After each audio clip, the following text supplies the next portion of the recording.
नमस्कार, city centre show में आपका स्वागत है। मुंबई से मैं हूं पूजा भारद्वाज और शो की शुरुआत कर रहे हैं टोक्यो ओलंपिक की खबर के साथ। आज टोक्यो ओलंपिक में भारतीय महिला हॉकी टीम एक और इतिहास रचने से भले ही चूक गई हो, लेकिन ब्रॉन्ज मेडल के लिए जो ब्रिटेन के साथ उनका मुकाबला हुआ वो जमकर खेली और एक तरह से इस पूरे मुकाबले में ओलंपिक में इतिहास रचा है इस बार महिला हॉकी टीम ने, क्योंकि पहली बार ये टीम सेमीफाइनल में पहुंची है और यहाँ तक पहुंचना इन लड़कियों के लिए आसान नहीं था। बहुत ही संघर्ष भरा और चुनौतीपूर्ण रहा। इन लड़कियों की कहानी आपकी आंखें नम कर देंगी। सौरभ शुक्ला की ये ग्राउंड रिपोर्ट देखिए। भारतीय महिला हॉकी टीम की कप्तान रानी रामपाल के पिता हरियाणा के कुरुक्षेत्र में मजदूरी करते रहे। सविता पुनिया हरियाणा के जोटखान गांव के गरीब किसान परिवार से हैं। लालरेम सियामी भी मजदूर के सुदूर गांव की रहने वाली हैं, किसान की बेटी हैं, जहां आज भी आने जाने के लिए बस नहीं चलती। निक्की प्रधान झारखंड के नक्सल प्रभावित कोलासिब से हैं। दीप ग्रेस एक्का उड़ीसा के एक जनजातीय परिवार से हैं। गुरजीत कौर पंजाब के अमृतसर से हैं और एक किसान की बेटी हैं। वंदना कटारिया उत्तराखंड के रोशनाबाद के एक दलित परिवार से हैं। ये खिलाड़ी पहली बार ओलंपिक खेलने गई थीं, भारत और करोड़ों भारतीयों की शान बनकर लौट रही हैं। गोलकीपर सविता पुनिया को भारतीय टीम की दीवार कहा जाने लगा है। सविता पुनिया ने ब्रिटेन के खिलाफ बेहद रोमांचक मुकाबले में टीम के लिए लगभग 12 गोल बचाए। 31 साल की सविता का यहां तक का सफर बेहद कठिन था। जब उन्होंने हॉकी स्टिक पकड़ी तो समाज ने उनके परिवार पर दबाव बनाया, उनका मजाक उड़ाया और आज सविता विश्व की सबसे बेहतरीन गोलकीपर में शुमार हैं। ग्रामीण परिवेश में बैठे हुए हैं और यहाँ पे खेल सुविधाएं गांव में जब 2004 में स्वेता ने शुरू किया था उस टाइम यहाँ पे नहीं थी, नाम मात्र थी और हॉकी के लिए तो बिल्कुल भी नहीं थी। तो इसने अपना यहाँ से एक बच्ची के लिए एक कंबाइंड फैमिली को छोड़ के जाना बड़ा मुश्किल होता है। तो हमारी हरियाणा रोडवेज की बसों में या जो दूसरी जो भी बसें हैं उनमें जब सफर करती थी इसके पास 3-3 बैग होते थे। वो कहीं रखने के लिए जगह नहीं मिलती थी, बीच में बैग रखना पड़ता था। तो वो बीच में जब कंडक्टर को मूव करना होता है उसको हर्डल बनता है। तो वो कभी कभी कुछ कंडक्टर तो मतलब कुछ ज्यादा ही, क्योंकि उनको पता नहीं, शायद वो मेरी तरह गेम के बारे में कुछ ना जानते हो, वो बात करते हैं पैर लगा के, अरे ये बैग किसका भाई, इसको उठाओ। तो यदि पॉसिबल हो और मैं मांग भी करूँगा सरकार से भी कहीं न कहीं हॉकी के लिए यहाँ पे टर्फ की वो दी जाए सुविधा, ताकि आने वाली पीढ़ी भी इसी रिदम को आगे बढ़ाते हुए और स्वेता का अनुसरण करते हुए देश का नाम रोशन कर पाए। भारत की जाबाज कप्तान 26 साल की रानी रामपाल के पिता अपने हाथ से गाड़ी खींचकर सामान ढोते थे। हालात इतने बुरे थे कि वो अपने बच्चों को 2 वक्त का खाना भी नहीं खिला पा रहे थे। रानी की कामयाबी इस अंधी सुरंग से निकल कर आई है। परिवार कैसे मान ले कि वो हार गई हैं? पिता ने कहा, ये भी बेटी की जीत है।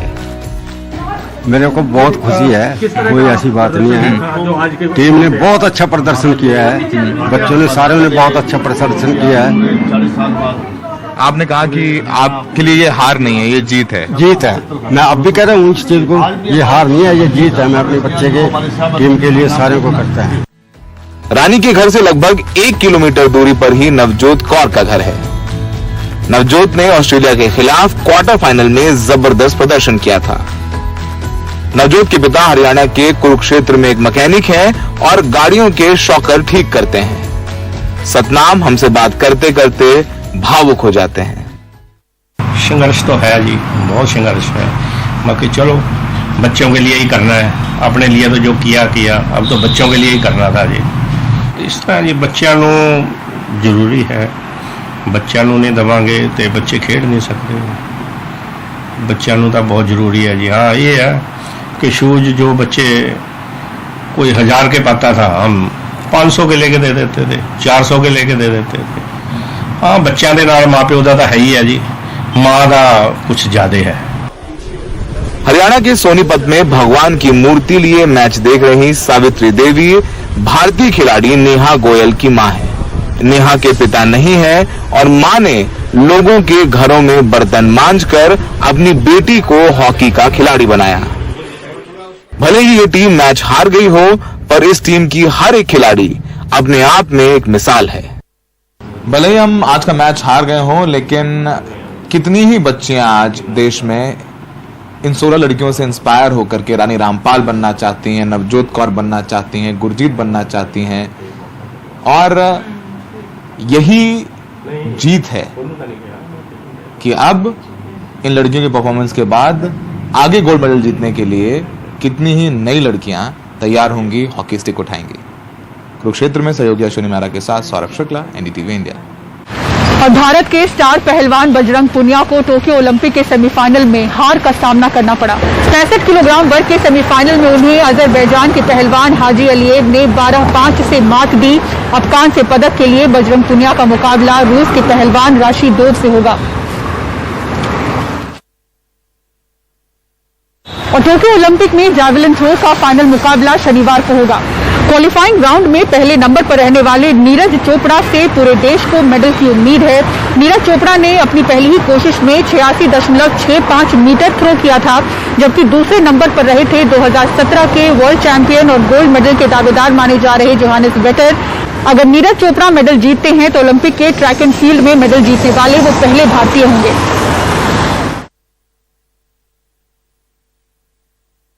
इधर सरकार ने खेल रत्न को मेजर ध्यानचंद के नाम पर रखने का फैसला किया है, यानी कि अब ये मेजर ध्यानचंद खेल रत्न अवार्ड के नाम से जाना जाएगा।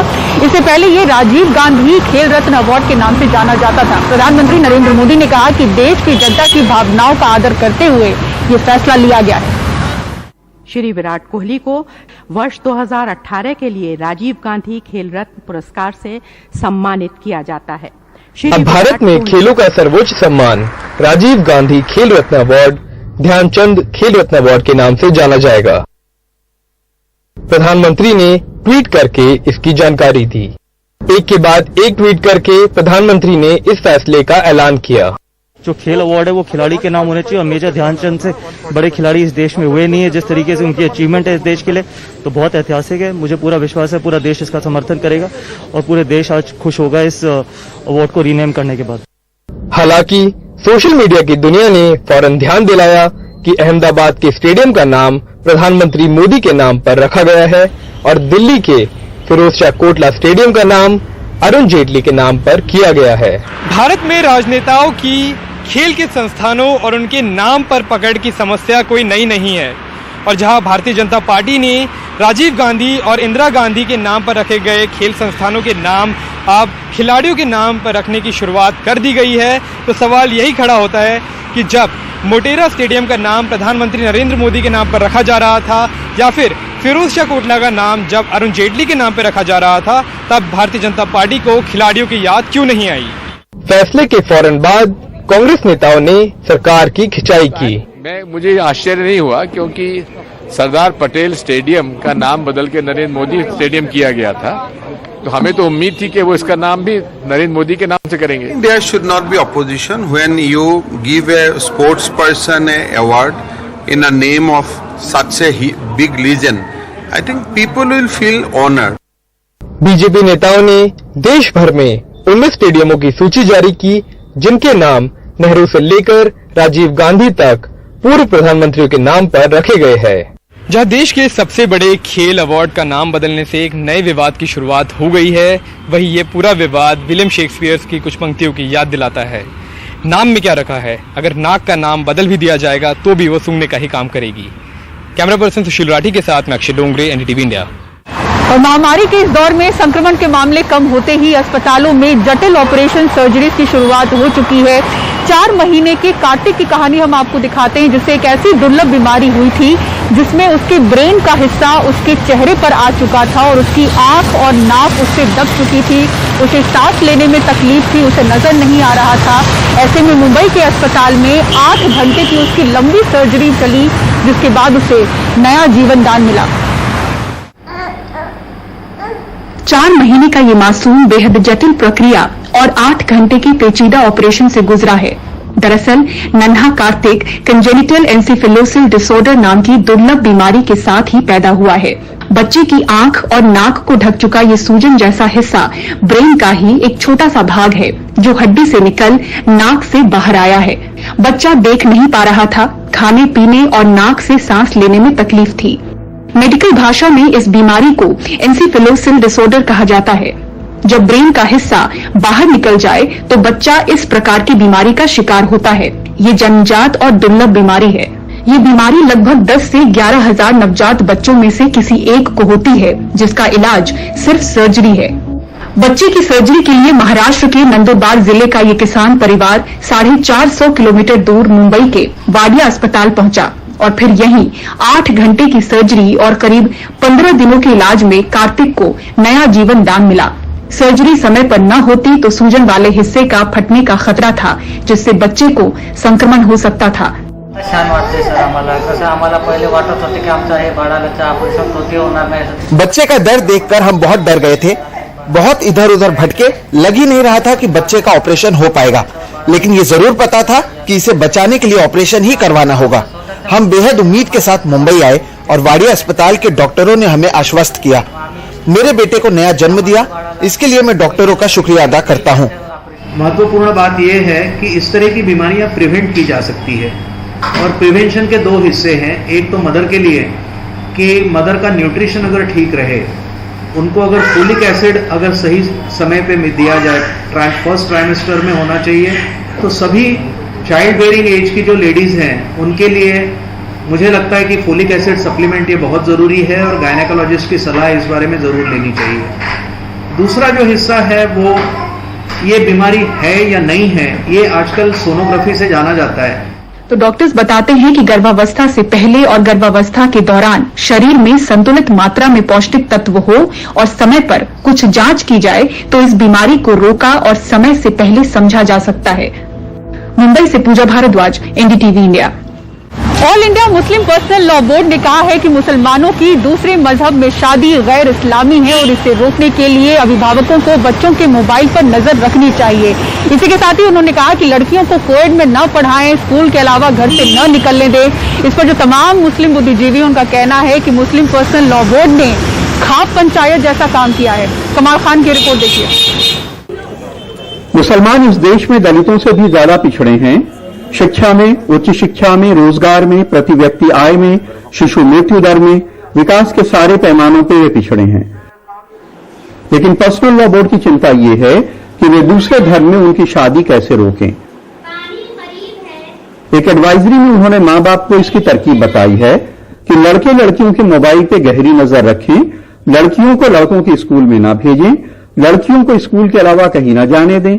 कोर्ट मैरिज की अर्जी देने पे नोटिस बोर्ड पे फोटो लगती है, ऐसे फोटो को मदरसा टीचर और अहम लोग नजर में रखें, उनके घर जाएं और समझाएं कि शादी से उनकी जिंदगी हराम हो जाएगी। लड़की की शादी में देर ना करें, देर करने से वो ये सब करती है। उलमा कहते हैं कि 2 अलग धर्म के लोगों की धार्मिक तरीके से शादी नहीं हो सकती और कोर्ट में की गई शादी गैर इस्लामी और हराम है, इसलिए बोर्ड की बात सही है। अगर शादी होना है तो या लड़का नॉन मुस्लिम हो जाए, हिंदू मैरिज एक्ट के तहत शादी होगी, या लड़की मुस्लिम हो जाए तो शादी होगी, क्योंकि हमारे यहाँ 2 मजहब में और किसी भी तरीके से इस शादी की इजाजत नहीं है कि अपने अपने मजहब के ऊपर रहते हुए कोई शादी करे। क्योंकि आज अगर ये बातें कहने में बड़ी अच्छी लगती हैं कि साहब लड़की नॉन मुस्लिम रहे और लड़का मुस्लिम रहे, कैसे होगा। पर्सनल लॉ बोर्ड के मेंबर मौलाना खालिद रशीद कहते हैं कि मुंबई और बैंगलोर से इंटरफेथ शादियों में बहुत शिकायतें आ रही हैं, बोर्ड ने इसीलिए इसे जारी किया है। 2 मज़ाहिब के रहन सहन में, उनके कस्टम में, उनके ट्रेडिशन में बड़ा फर्क होता है और खासकर जहां पर जॉइंट फैमिली सिस्टम होता है वहां पर रोजमर्रा की जिंदगियों में बड़ी दिक्कतें पेश आती हैं। तमाम बातों को मद्देनजर रखते हुए बोर्ड ने सिर्फ ये अपील की है तमाम मुस्लिम वालिदैन से कि इस बात को इंश्योर करें कि अपने बच्चों का निकाह मुसलमानों ही में करें। लेकिन मुस्लिम बुद्धिजीवी कहते हैं कि मुस्लिम लड़कियों को आधुनिक दुनिया की नई चुनौतियों का सामना करने लायक बनाना है। उनके मोबाइल पे काबू करके, उन्हें को एजुकेशन में जाने से रोक के, उनके घर से निकलने पे रोक लगा के हम उन्हें सिर्फ कमजोर करेंगे। सिटीजन्स के अपने फंडामेंटल राइट्स भी हैं, कॉन्स्टिट्यूशनल राइट्स हैं उनके सब, ये कि वो किससे शादी करना चाहते हैं, किसके साथ रहना चाहते हैं। बल्कि अब तो ये है कि वो बिना शादी के भी चाहें तो रह सकते हैं। तो जब आप ये कहते हैं कि लड़कियों को जो है मोबाइल फोन आप न दें, तो मुझे लग रहा है जैसे कोई खाप पंचायत का कोई वर्डिक्ट आ रही है। ये क्या ज्यादा बेहतर होगा कि जो मुसलमानों के दूसरे मसाइल हैं, उनके एजुकेशनल बैकवर्डनेस है, उनके रोजगार के जो मसाइल हैं, उसकी तरफ तवज्जो दें। शादी किससे करें या ना करें, यह निजी स्वतंत्रता का सवाल है जो इस देश के हर नागरिक को संविधान से मिला हुआ है। पर्सनल लॉ बोर्ड का इस पे रोक टोक लगाना गैर कानूनी भी है और ये उन लोगों को मसाला देना है जो सोसाइटी में पोलराइजेशन कराना चाहते हैं। लखनऊ में कैमरामैन राजेश गुप्ता के साथ कमाल खान, एनडीटीवी इंडिया। और ड्राइवर की सूझबूझ से कहां और किस तरह से टला एक बड़ा हादसा दिखाएंगे आपको ब्रेक के बाद। देखते रहिए सिटी सेंटर शो।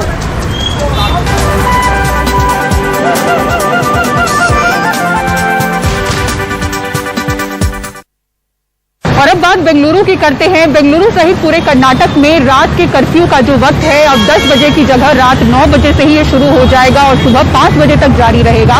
इसी बीच जो लोग लक्षण के साथ पाए जाते हैं और टेस्ट करवाने से मना करते हैं तो उनके खिलाफ महामारी कानून के तहत कार्रवाई की जाएगी।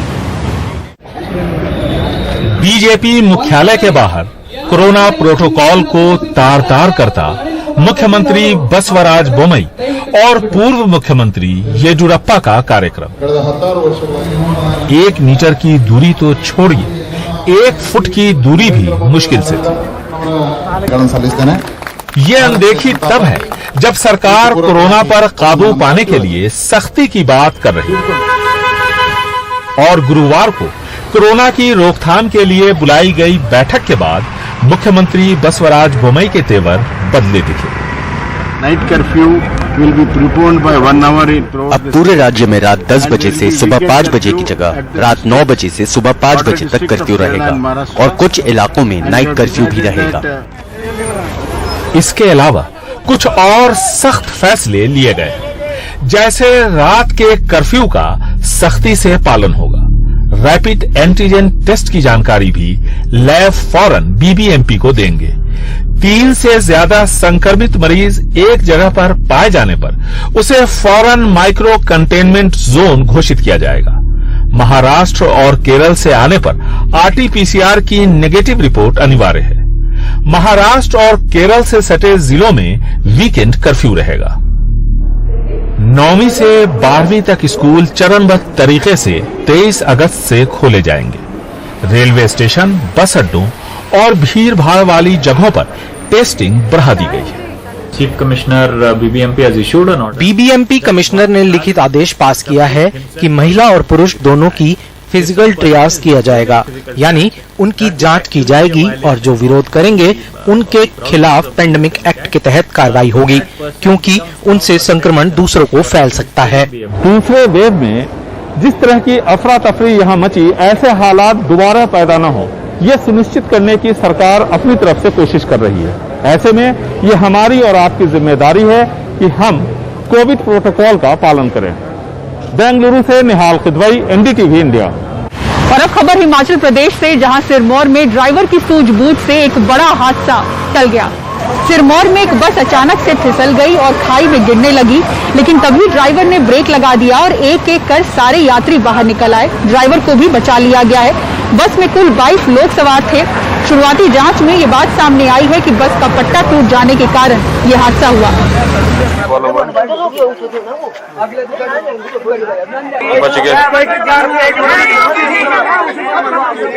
बुराड़ खड्ड के पास।